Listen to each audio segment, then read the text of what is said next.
Good afternoon, everyone. Good afternoon. It's truly an honor to stand before you here today. Before I say anything else, I want to begin with gratitude. First, I want to thank my wife, Julian, for her unconditional love, encouragement, and unwavering support. You have stood beside me through every season of this journey, and I would not be standing here today if it wasn't for you. I want to thank Governor Mike DeWine for his leadership, for believing in the power of second chances, for expedited pardon initiative and create opportunity for across Ohio to move beyond the past and toward a brighter future. To Sarah, Chief Deputy in the Governor's Legal Department, and your entire team, thank you for your dedication, professionalism, and commitment to making this process accessible to those seeking a fresh start. To Daryl and his team, the Ohio Department of Rehabilitation and Correction, thank you for your partnership and for the work you do every day to support rehabilitation and successful reentry. To Holly and her team, to Ohio State University, thank you for leading your time, your talents, and your commitment in serving the community. To Noah and her team, that's a volunteer service. Thank you for showing up and winning hearts and helping make this day possible through your service. Please give all of them a round of applause.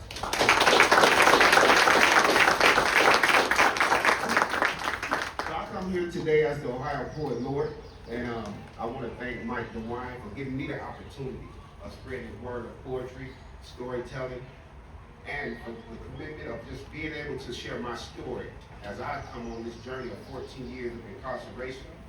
I've been home 14 years, serving the community.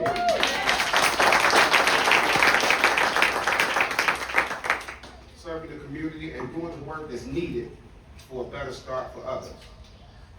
I'll tell y'all a little bit about my story. I'm from Cleveland, Ohio, born and raised. Cleveland. We lost my scared, but we're okay. I get from Cleveland, Ohio, and I played basketball, went to college, actually played with the basketball team with Ben Wallace. And I was straddling the fence, selling drugs in college. And I ended up getting arrested. And they was trying to give me life in prison because I had prior convicted felons.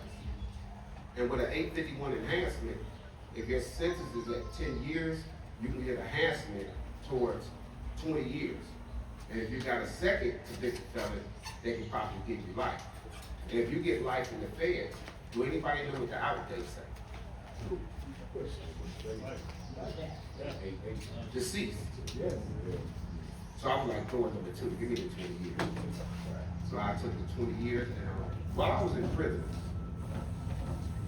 I'd say it took about 5 years for me to change the way I thought about life and the way I thought about the person who played a part in me getting incarcerated, which we in the neighborhood we call them snitches. And I thought about all the things of how he took me away from my family.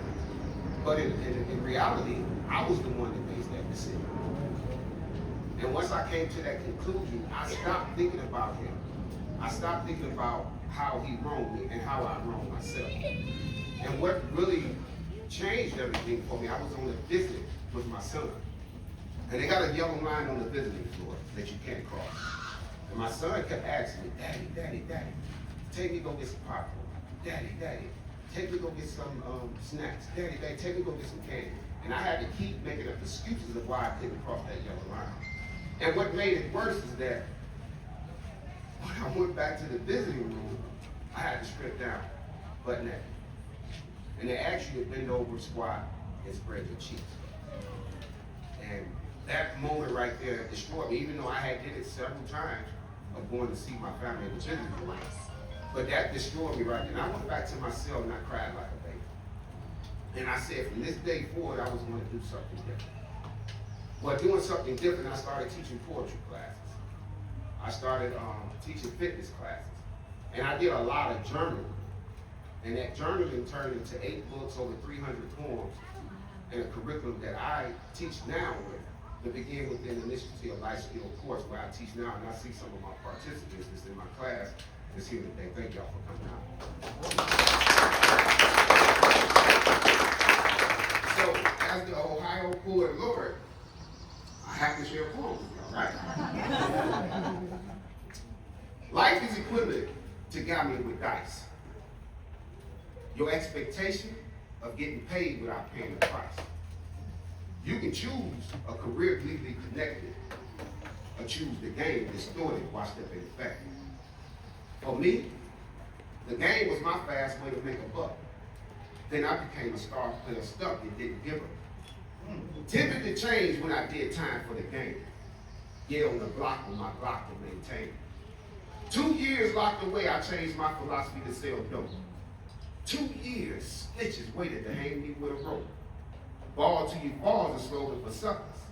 I was trapped in the system with no justice.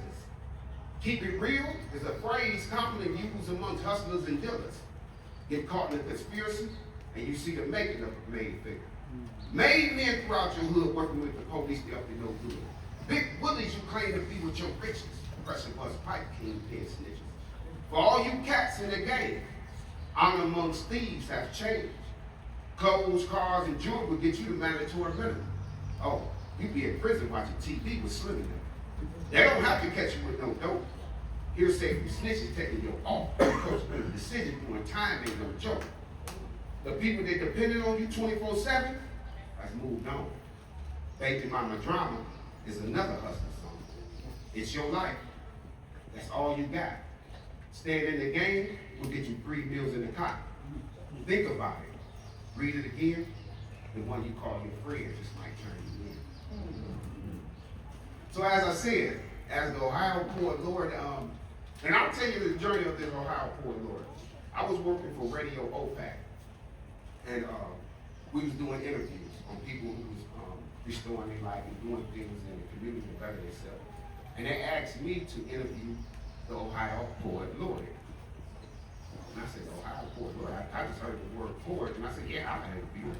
I had no idea what the Ohio Poet Laureate did or what it was or the definition. But I did an interview with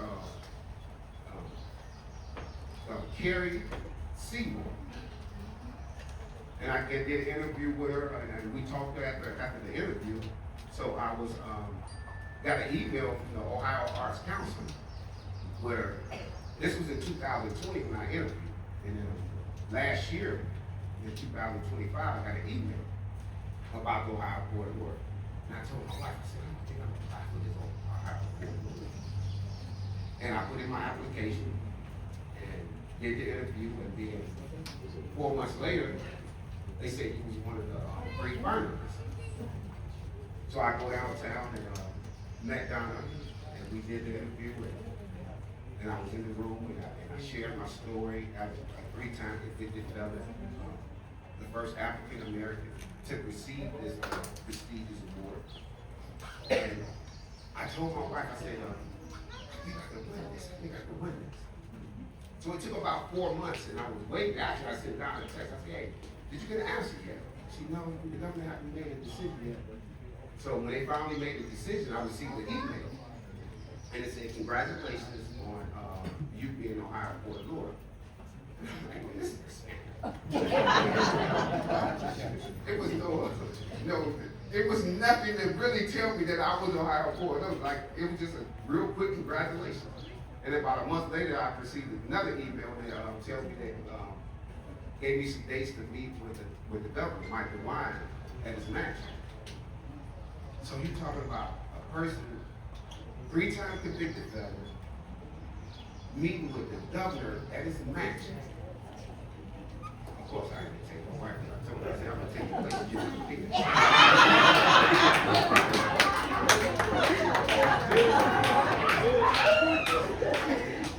So we get to the mansion, and listen, when I tell you, I asked to go use the restroom because I started sweating. I was so nervous to meet the governor, but it was a pleasure to be talking to him. And one of the initiatives he told me that he wanted me to get involved with was the expedited pardons. So this is why we put this event together, and I got with Sarah. Thank you so much, Sarah. And we went over some things that actually we didn't know what we was going to do. Until she told me they do a picnic at the governor's house, and I was like, do a picnic at the governor's house. I said, well, we can do a picnic part of the picnic.